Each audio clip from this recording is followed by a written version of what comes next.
So welcome everybody to this November 25th, 2022 Create a World, the day after our Thanksgiving Day here in the United States. And I know that I'm very grateful still to be with the folks that are on this call with us, and to be having a conversation with Tantra, and knowing that you're a part of the conversation as well.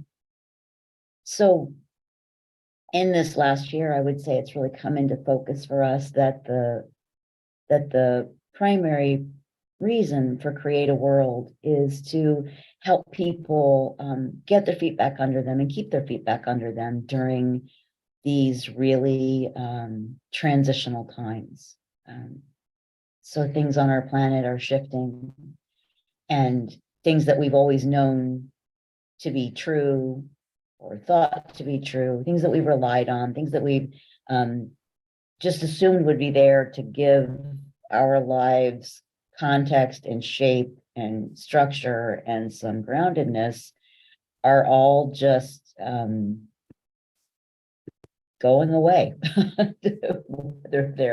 whether they're slowly evaporating, whether they're crashing and burning, it's kind of showing up in lots of different ways. But humanity is in the middle of a big shift, and some things that are not serving humanity are falling away. And some of those things are giving us the death throes, and sort of flailing and screeching in their attempt to stick around. And it can create a lot of pain points for people, especially people who pay close attention.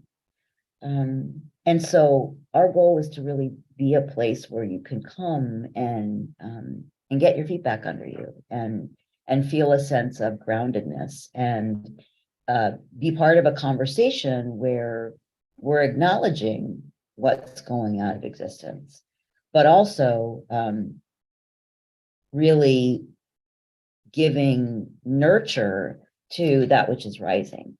And that's part of what excites me so much about Create a World, is that there are new realities rising, and they are the realities of beauty and love and joy, and humanity's original nature of its original design, and the restoration of paradise on this planet.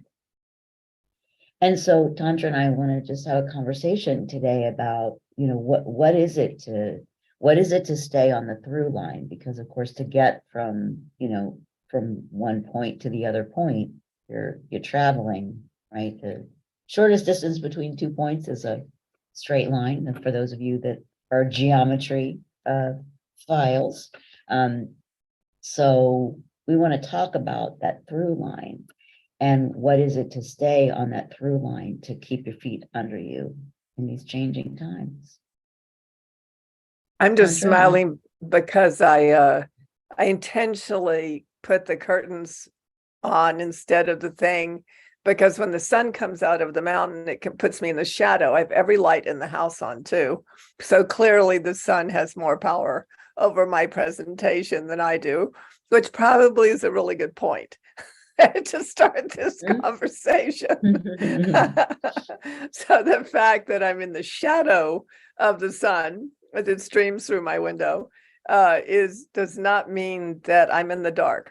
I think that's my opening mantra for today. Just because we're in the shadow does not mean we're in the dark. Two things came up for me that I want to share.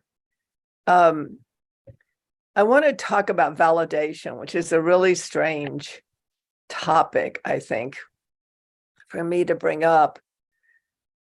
But validation that supports belief systems, like with a whole bunch of people saying the same thing, then we as human beings often will say, well, that's real. But that isn't necessarily real. When my daughter was, I think she was in her early 20s, she did a body of work with young people 7 to 14. I wish I could remember the name of it. I may remember in a minute, but it was basically they did mocks of different periods in history. to live it, to actually live the experience. And I went to Nature's Classroom. Is the name. I went to see one of the mocks, which was the basically the Salem witch trials. And I was in the audience. I was the villager, and some of the kids were the witches, and some of the kids were the interrogators, and some of them were assigned villagers, burn the witch, and others were assigned being terrified to open their mouths because they'd be considered witches. I don't think I've ever frozen in terror for nothing actually going on in my whole life. And the kids also, when they all got together to talk about it, this amazing man that ran and runs Nature's Classroom, he talked about the feeling people get when they're caught up in mob intelligence, when they're caught up in a mob. And then later they go, how could I have done that? How could I have ever said those things? How could have I let that happen? And he talked about the moments in time, because actually shortly after the Salem witch trials, things actually started to shift.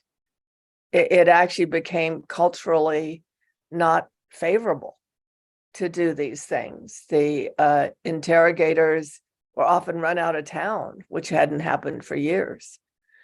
So it really reminded me of an extreme, we would think an extreme in our country right now, except it happened in our country. In our country right now, we think that was really extreme. But he talked about the shift of consciousness, where what Janice said about getting up under us also means this thing about validating our experience, not validating our beliefs. And there are things occurring that is validating a certain experience on this side of the plate, and a certain things that are validating the experience on the other side of the plate. So the example I want to give isn't as dramatic as the Salem witch trials mock.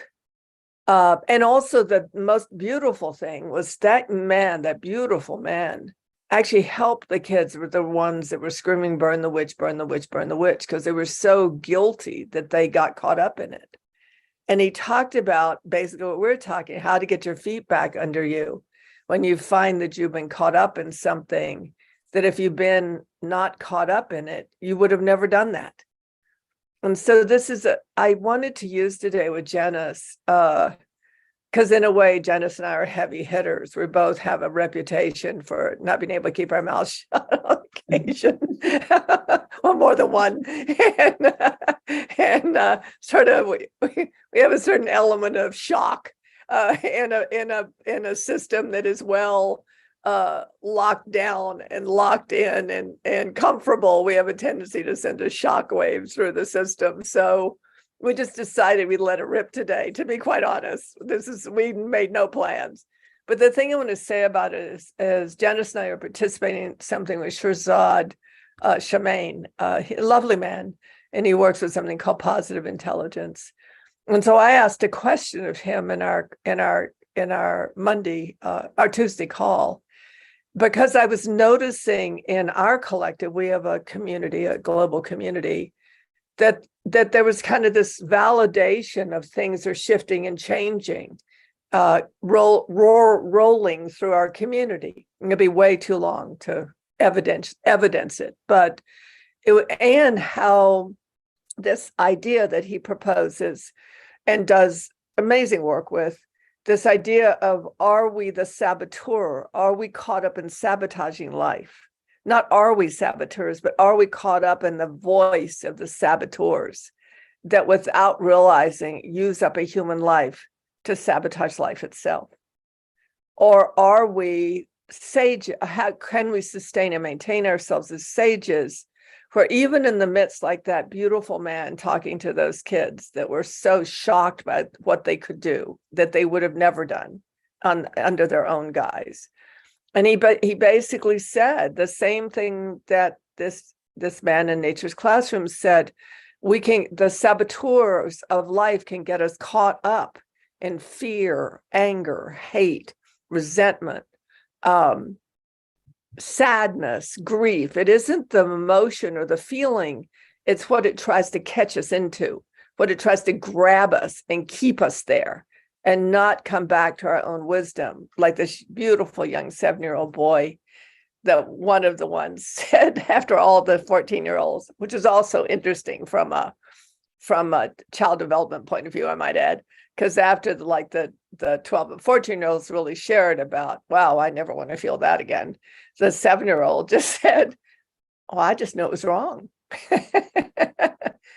I just know it was wrong. And he said, I wasn't even shouting. I was just opening my mouth and closing it, but I wasn't going to do what we were doing. And so it's an amazing moment in which Shahzad said, I love, because it was validating, not a shared belief, but a shared validation. And that was that he says, well, right now we have a saboteur contamination in our world. I thought it was so friggin' brilliant, that term. And he said, what we could really use is a sage contamination. And that began to validate, this kind of strange thing that Janice and I and a few other people are doing. And that phenomenon of just being present to creating a world and being present of what there is to create a world. So I'm going to read the question from Deborah. When you can't see the other side in evidence, and maybe not even in the clarity of faith, how do you find or design a through line? Let's throw it to you, Janice, and then I'll comment too. And we aren't teachers, everybody. We're just living something, and we wanted to get what we're living present. For me, Deb, one of the things has been giving myself permission to dare to dream. I think certainly I feel like one of the realities of the Western capitalist culture that I've grown up in the United States is that it's all about the bottom line, evidence, you getting yours, blah, blah, blah, blah. And the idea that, and I think about just, the fact that, that we even have the term struggling artist, because in our culture, we don't, for instance, prioritize art as something that's necessary for the human, for a thriving human experience. And so we, a lot of times, people think, oh, I can't do that with my life because I can't earn a living, blah, blah, blah. We have all that going on. So I have to do things like, things that'll make me money, big money. And as part of that, we, I think, are taught not to dream. Things are the way they are. You just have to learn to deal with it, suck it up, buttercup, that sort of thing. And I have often found myself, because most of my adult life I've spent working in the public school system. And I was raised by a public school teacher, so I did know what I was getting myself into, but I was still surprised at the intensity of it, and I think surprised at the strength of, I'm going to use the word monster because it's what's occurring to me, but the strength of the monster of the system, right? So that like this, this bureaucracy had this life of its own that wasn't necessarily about what was best for any individual child that it was supposed to be tending inside of that system. And I would see things, and I would, much like that 7-year-old boy, have this response of, well, that's wrong. That shouldn't be happening. Clearly, we need to shift things so that's not happening. And it was fascinating the way people would act like I was doing something revolutionary just by speaking up in a meeting, I mean, a meeting that would have less than a dozen other people in it, my physical safety was not in danger. My life was not in danger. I was just saying, hey, what about this? But like, like happens to any of us, having had enough of those experiences in my life, and then getting to experience the reverberation from that, the consequences of that, has certainly created times in my life where I have backed away from daring to dream, because it just, it's like well, why bother, right? It's not, I can't. Sometimes it was, I need to protect myself emotionally. Sometimes it was, I don't have the energy to battle one more battle. But for me, when I can't feel a connection to the other side, I try to take myself into the place of, if I could wave a magic wand, if I could have the best possible outcome, if I could have, what my heart truly desires in this situation, what would that be? And I still think that that's a pretty counterculture, pretty revolutionary act, to even give yourself permission just inside yourself to consider that. But I also believe, I know human beings are brilliant. We're creators. We are designed to be here and co-create with the powers and forces that surround and fill and animate our universe.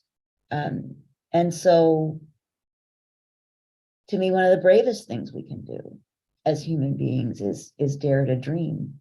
And that's, again, part of why we want to have Create a World, because we want those of you who are daring to dream to have a place where you can come and feel supported in that. So I would say that's the first step for me, Deb, is daring to dream. And also, I just want to point out that I'm 76 years old, and Janice is younger than me, but she's not a 20-year-old. And I'm 76 years old. I just did the most amazing coaching course ever in Newfield Network to become a certified coach, because the dream I had when I was in my early 20s, there's a phenomenon that there are some of us that couldn't not keep dreaming. And people think we're leaders or authorities, but we're not. We suffer. We suffer in ways people don't even understand. And then it was an amazing experience for me, starting in 2014, that there's this feeling, this sensation of life that I kept finding hidden in the fabric of the everyday was starting to pulse itself to the surface in the human mind, in some human minds. The technical word is coherent. It seemed that what I'd been saying for years, other people have been in their own tribe, in their own work, in their own path, had been trying to find language for too. And so that simple thing that might not look like anything, as Shirzad's saying, we've been having to live in a saboteur contamination. It's time to live in a sage contamination. Completely was like a dream come true, because it validated all the people, particularly in the community I'm part of, that we have been developing, basically in our terminology, what connects us to life and has exist as whole, what gives us life, what's life enhancing, what's life generating. And you asked about a through line. And that is I can look at the last 50 years of the work I've done, half century, and to constantly build back, to constantly get everything present that is life enhancing and life generating, not to have an answer to a problem, but to keep filling in those gaps of emptiness and futility and despondency, and especially now, because there's more than enough possibility of being despondent and feeling empty and futile. There's a lot going on. And yet all those years of, especially with the creation templates, just have your thinking be life enhancing and life generating. Just find something in your day that's life enhancing and life generating. And it was all for these times, all for making it, keeping in this through line while the world around us changes. You know, we are not the cause of everything. In fact, we're the cause of very little, because we got born into conditions we couldn't do anything about, many of us. And but there's some kind of through line happening now, like really, really real through line happening, like when the tables turn. For instance, this morning, for the first time in China's history, they're having riots because they do not want to be shut down again. They are finding ways to get videos to the Western world to point to what they say no more. It is really amazing. So that if there was ever a time to not be futile, to not be despondent, while we're busy being futile and despondent, by the way, it would be now. And because we're also starting to feel like those kids, those two kids are such a great example, because I remember that 12 to 14-year-old. I remember him saying, I never want to feel this way again. And there's something inside of us that is going, we just don't want to feel this way anymore. We just don't want to, a lot of us don't want to be part of this anymore. And then we go to, well, what do we do about it? We take care of ourselves. We find our through line. We keep our feet. Because I've been through cancer, I've been through a coma, I've been through a lot physically and a lot emotionally, but something always happened that got me back up. It got me going again.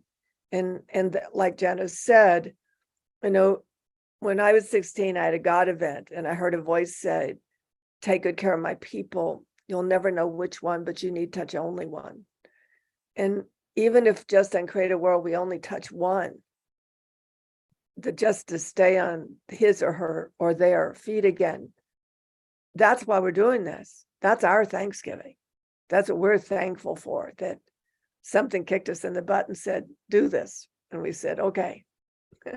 Janice, anything for you? And please ask all the questions you want, Deborah or Lori. Yeah, and so back to this idea of a through line, right? So in order to have a line, you have to have 2 points, right? You have to have where you are, and you have to have where you're headed. And so to me, what the dreaming does, daring to dream, it creates that other point. And then when you know, oh, there's that other point, and this is where I am, then you can start to move into, well, what's the next step? What's just the very next step? I had the opportunity to work with a brilliant therapist when I was still in the DC area. I was coming out of a divorce, and you know, I had a lot of rough days. And I remember her saying to me once, you know, it's because I'm one of these people who always thinks that I should be doing everything perfectly, and I should never have nothing should ever take me down, blah, blah, blah, blah.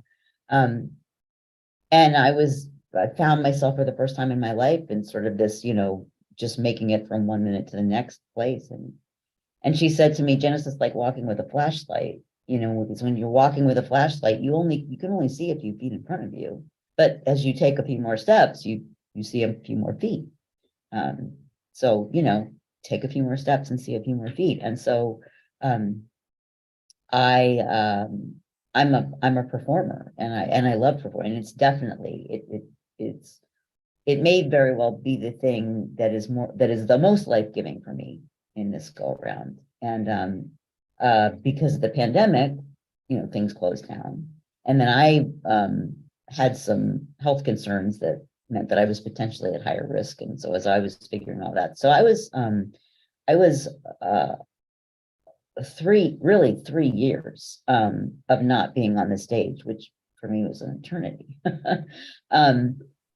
And so I've now, found some opportunities to get back on the stage. And I was there yesterday, and we did what's called a double. We had 2 performances, a matinee performance and an evening performance, which really meant that I was all day at the theater.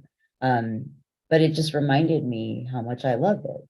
And, so I don't know, something about a dark room and bright lights, and it feeds my soul. And knowing that I'm connecting with all the people that are sitting in the audience, it just feeds my soul. So, for me right now, prioritizing theater and performance in my life is, these are the very next steps. This is what I see in the light of the flashlight. And I don't, I have some ideas about where that might take me.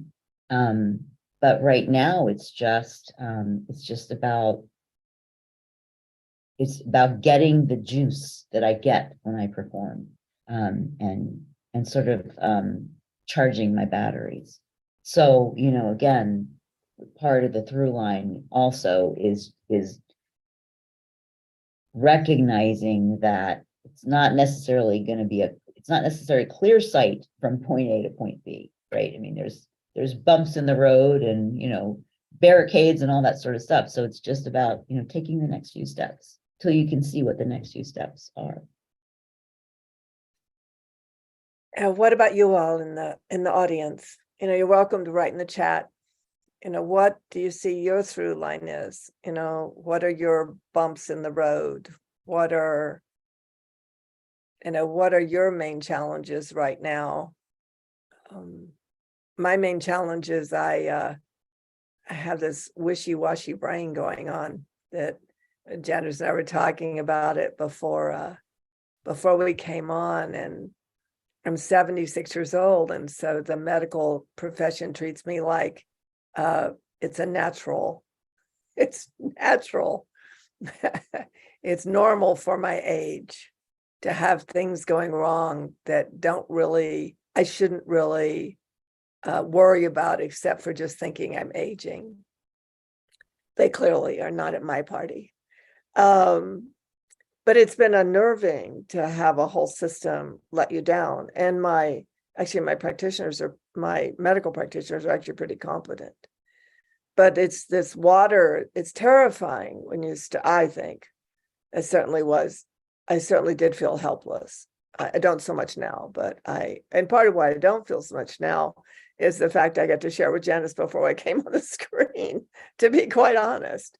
I wasn't alone, and Jesus, I've got a sloshing brain that I don't know what to do about, and I'm sleeping a lot because of it, and I, so all these things that come up, all these fears and worries and concerns that we don't have to, but I have to remember that I was enculturated. I'm a white woman in a nation that is supposed to be prosperous and advanced. But I have a medical system letting me down that, as Janice said, which you can say better than me because you said it better than me, it really isn't interested in wellness. It's just interested in fixing the next condition and turning you back out, or telling you it's just natural. It's not natural. I'm clear about that. And that's why I've been in alternative medicine my whole life, because I probably wouldn't be standing here today or sitting here today if I had tried to go the allopathic route. But it's really hard in our modern United States culture, because we have been told we'll be taken care of. We'll be taken care of by our medical systems. We'll be taken care of by our educational systems. We'll be taken care of by our churches. And a lot of people are confronting, wait a minute, that wasn't the kind of care I was looking for. And when I really need to be myself, and I need to explore myself and my own, in my case, physical well-being, where do I go and what do I do? So then we have a culture of 10,000 answers. Just Google it. We have a culture of 10,000 answers, 10 million answers, 10 trillion answers. But in the midst of that, who's with us? Who's standing beside us? Where does our life matter? Who do we matter to? And at the level of family, at the level of maybe even community, that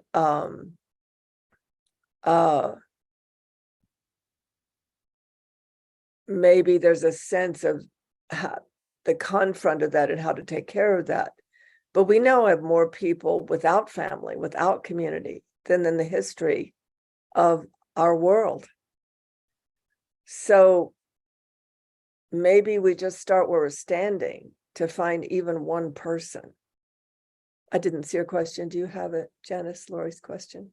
Yeah, she said, will you speak to how community supports finding the through line and having the strength, stamina, capacity to be in the experience rather than the story belief of the experience? Anything for you? Well, yeah, just continuing on what you were just saying, that again, to me, when I look at modern culture versus, for instance, indigenous culture, I feel like community is one of the things that's taken the largest hit. Is one of the things that's been sacrificed on the altar of progress. There's all these studies out there about the fact that people are lonelier now than they've ever been. And yet there's all of this research also that points to, for instance, the likelihood that somebody really successfully rebounds from surgery based on the sort of community they have in their lives. And so I do think that one of the things that's up for us is to find or create community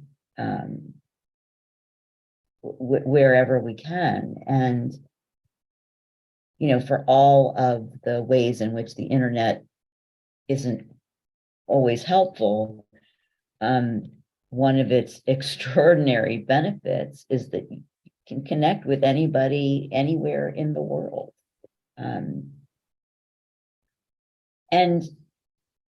the thing is, so I in one of my experiences working in a public school, I left the classroom to become what's called an instructional coach. And so the idea is that I was there to sort of help teachers, try out new things and refine their practice and all that sort of thing.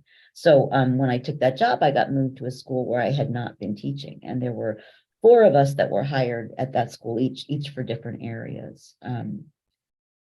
2 of whom were previously members of that faculty, and 2 of us were not. I was one of the ones who was not. And so because the 4 of us had this job that was a pretty new job in the field of education, and because we weren't necessarily, the teachers weren't necessarily terribly grateful to have us in this new job.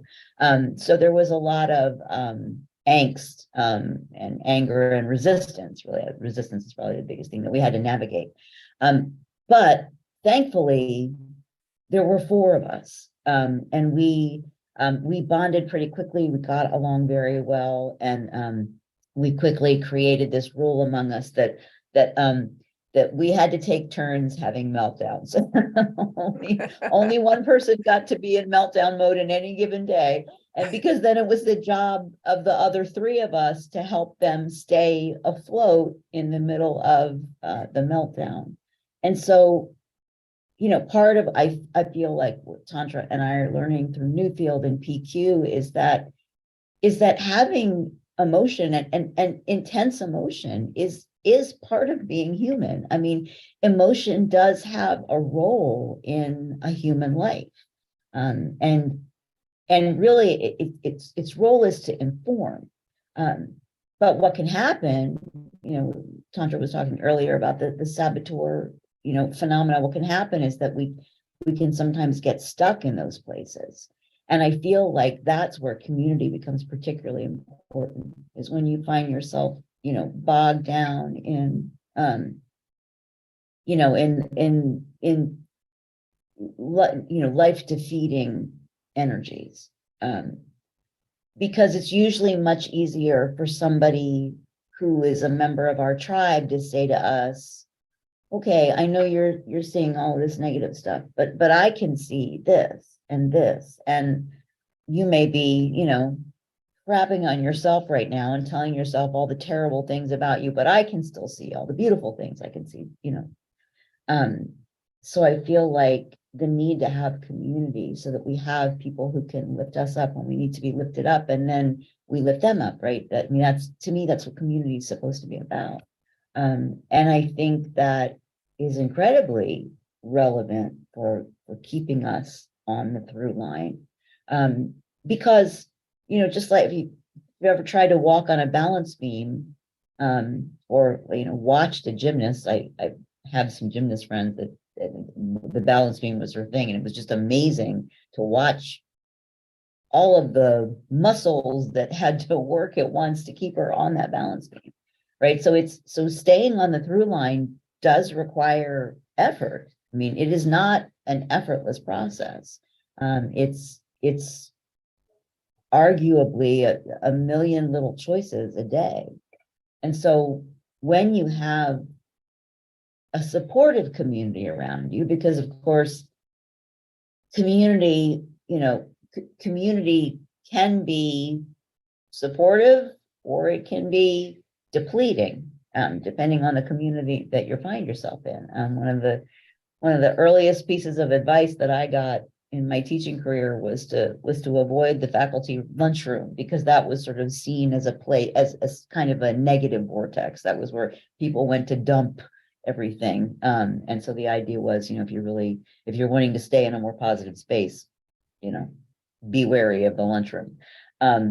So having the community around us and I would say that, especially right now, what we're looking for is a community where there's a shared vision of what's possible for humanity.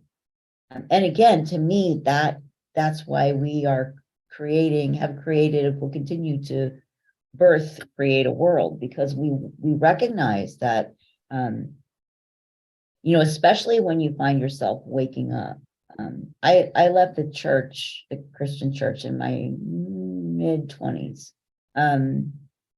And I entered a void, because I mean, that had been very integral to my entire life. And when I left that community, I didn't immediately have a replacement community.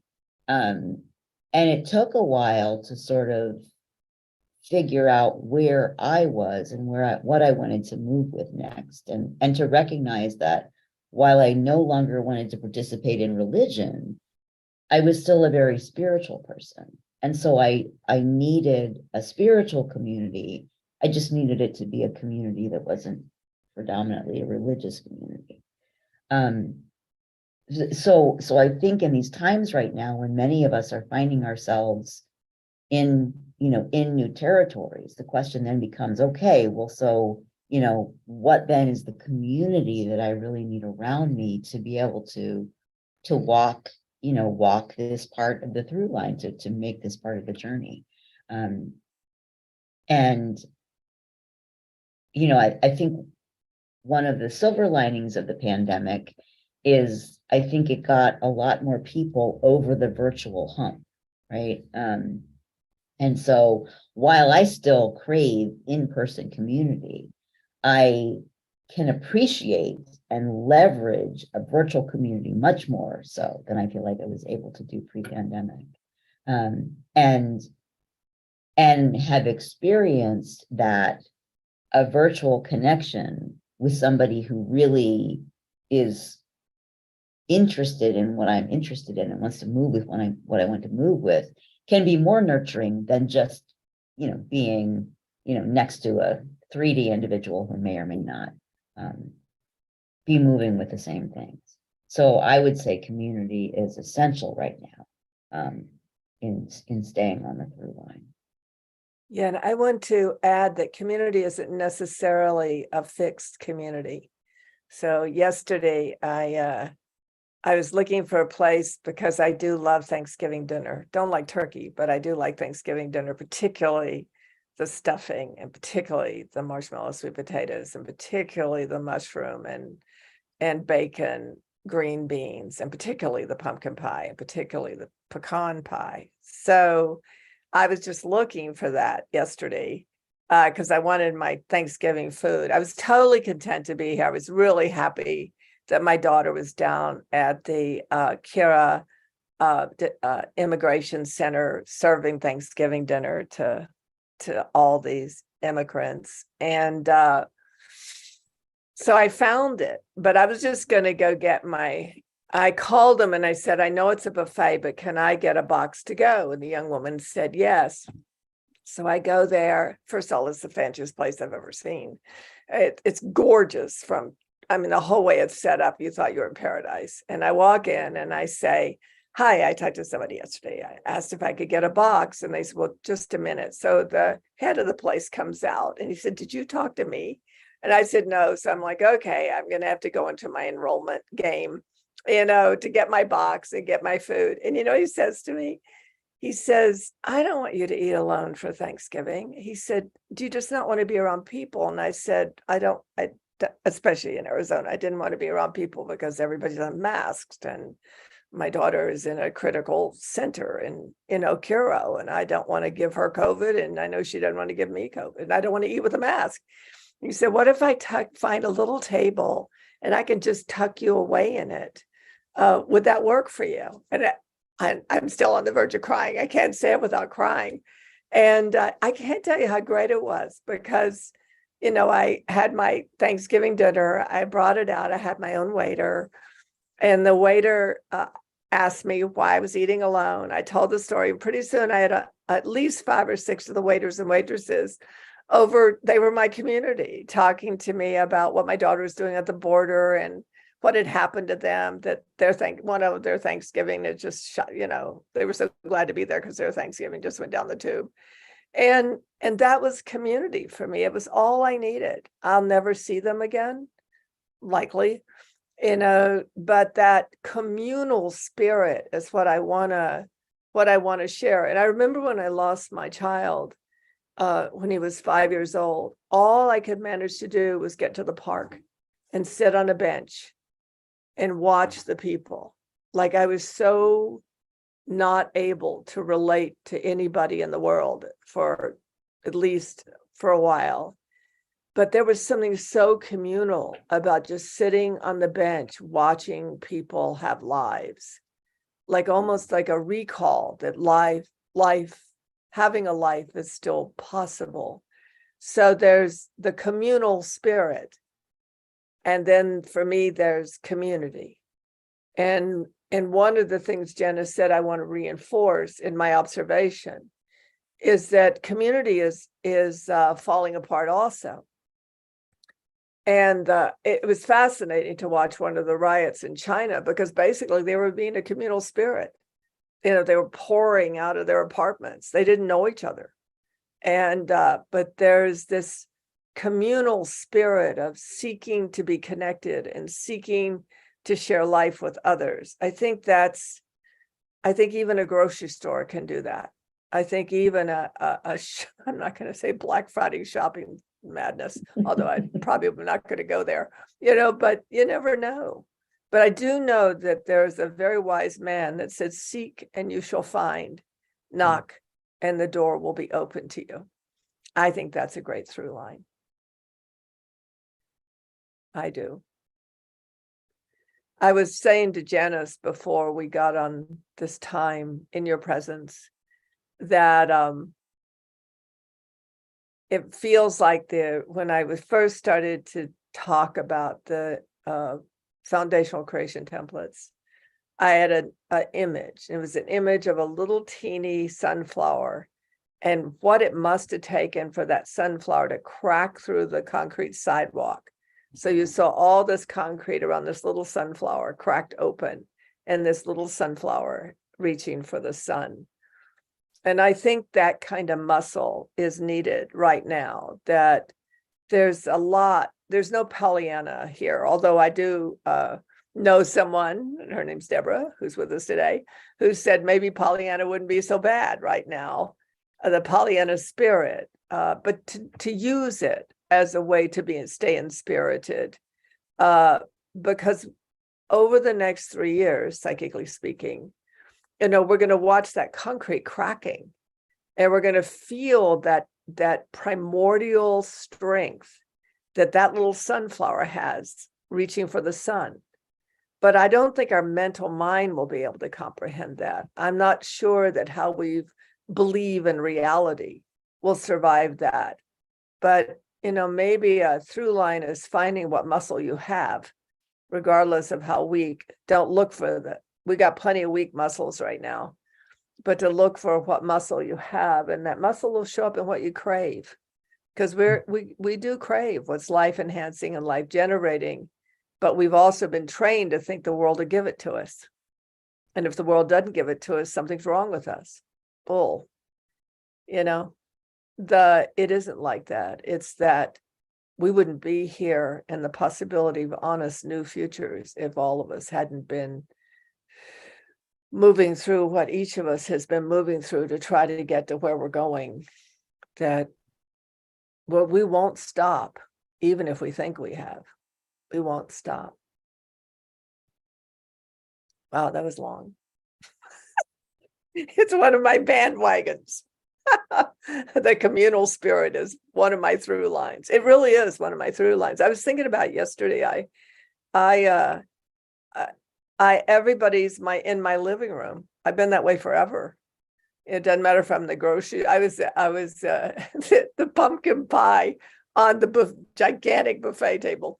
The pumpkin pie people had their plate in their hand, and then they were trying to cut the pumpkin pie as the dish was sliding, and the pumpkin pie was sliding everywhere. So most people were giving up. So, but I'd figured it out. So I'd put my plate to the side and, cut it. So the woman was in front of me, and I just reached under her and grabbed the pie tin. And I said, it's a common problem. And just that one moment of we were laughing, and pretty soon 5 or 6 of us were laughing about the damn pumpkin pie that kept eluding us. And that is like a spark in the human spirit, just that simple thing. It's just a spark in the human spirit. And we've been so into solving problems. Well, we can't solve these. They will solve. They'll solve on their own, because humanity has always made it to the next greater whole. It's just the way we work. But to be a participant, to be on behalf of that now, that feels pretty cool. I still want another piece of pumpkin pie. It was really good. Oh, Janice. Yeah, and so to trust in that spark in humanity, which is to trust in that spark in every human that you encounter. And that can be challenging. We certainly in the United States, we're talking a lot about, the polarization of the political climate, and, the kind of the us versus them being sort of at one of the strongest points it's ever been at. I mean, I suppose during Civil War times, perhaps it was a little more intense, but it's definitely pretty intense right now. And to be able to allow yourself to have those moments of shared humanity, in whatever way they may show themselves. And that does require a willingness to be somewhat vulnerable.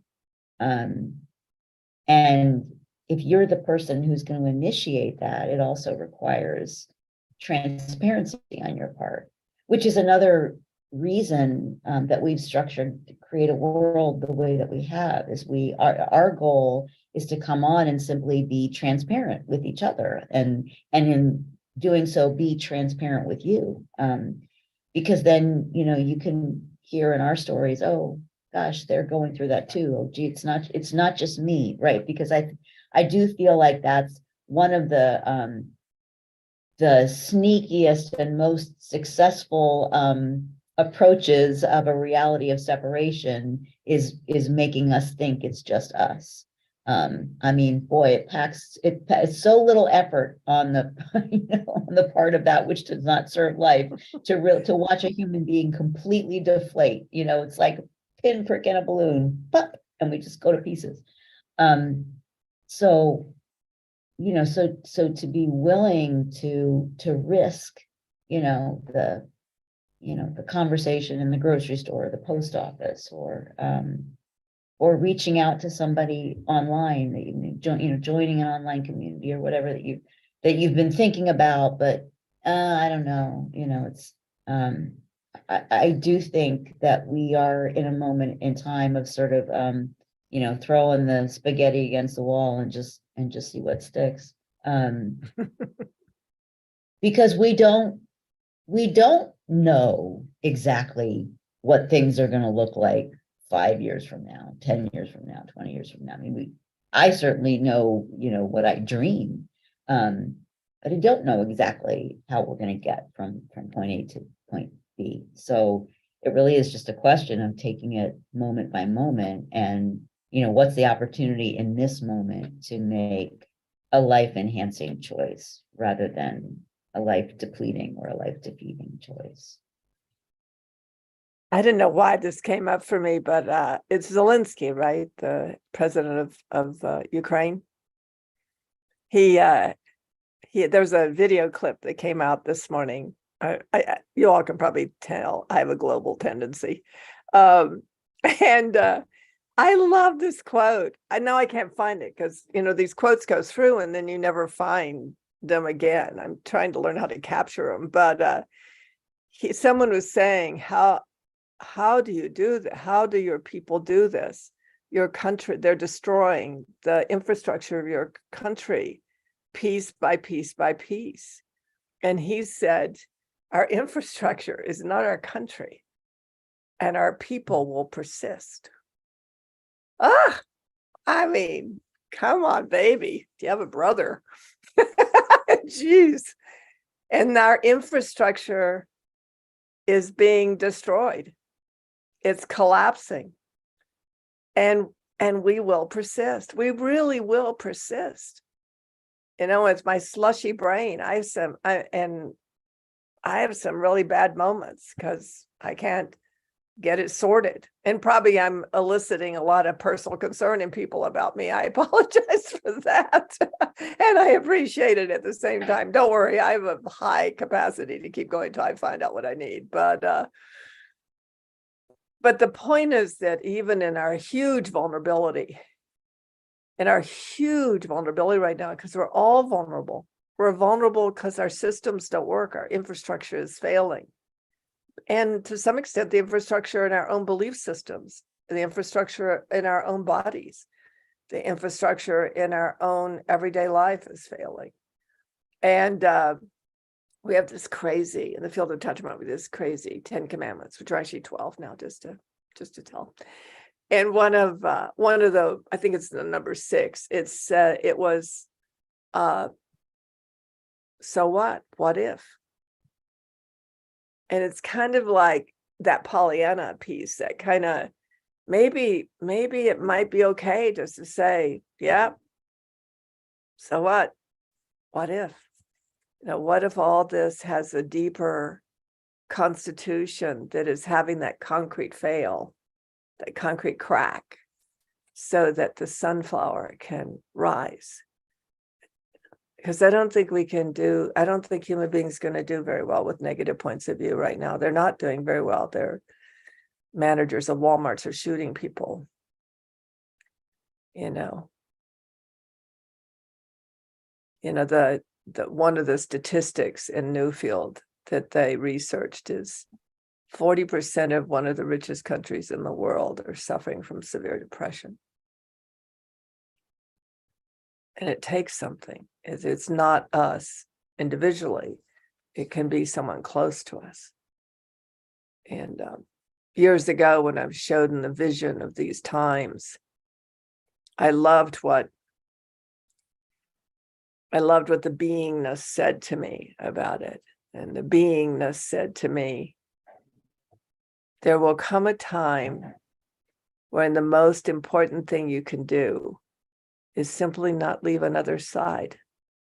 There will be no answers. There will be no way to fix a lot of things. But just count on yourself to never leave another side. And I think that's not as much of a through line, but I do think it's a place to rest. Think it's a place to rest, because we can go crazy trying to figure out how to solve things that are presently unsolvable. And it is really hard to watch our loved ones fail. And it really is hard to, when we feel like we're failing, I think we could just say to each other, I know you can't help me, but just stay by my side. Hold on a minute. We have a raised hand. We have about 4 minutes. So just go ahead and unmute yourself. I think we lost you. There we go. Yeah. I was trying to raise my hand before. I didn't mean to do the clapping like approval or something. any of them will do, I guess is the mantra. There's so many things you all have said that are so striking to me. But what's coming up now is the discernment. Like in the last few weeks, I've had, there's that koan mystery, front of the hand, back of the hand. In certain instances, it's obvious what's the front of the hand, what's the back of the hand. But then you start thinking, all right, well, where does one end and the other begin? And there's the mystery moment. And because, there's so many communities that the purpose of which is to keep things fixed and to sustain, to keep it going. And that's not necessarily a bad thing unless it is. And then there's other things that are designed to break it apart. And that's not necessarily a bad thing unless it is. I shouldn't say bad thing. I should say life enhancing or life defeating. And like the people in China rioting, and even the standing by one side. I'm very present lately to many moments that things look one way, and the reality for me is something else. And to discern and pick the life enhancing is like tacking in the wind with the sailboat. And it's not that I always steered off of or wanted. There's certain areas of life, yes, I want things to be the same way all the time. I want my pens in the exact same spot, because then I don't have to think, I can find my pen. There's certain things that I just want it to stay that way forever. But a lot of things I'm not that way at all. And but it's been a very unique experience having that. It's really been a necessity for me to live in discerning moment to moment to moment. And I really appreciated what you said, Janice, of one of the purposes of emotions is to inform. But even there's the front of the hand, back of the hand. How many times have I gotten stuck in, I was informed, but that meaning wasn't intended to stay forever, or wasn't intended to be interpreted from the saboteur place forever. This has been a really interesting phenomenon to me in the last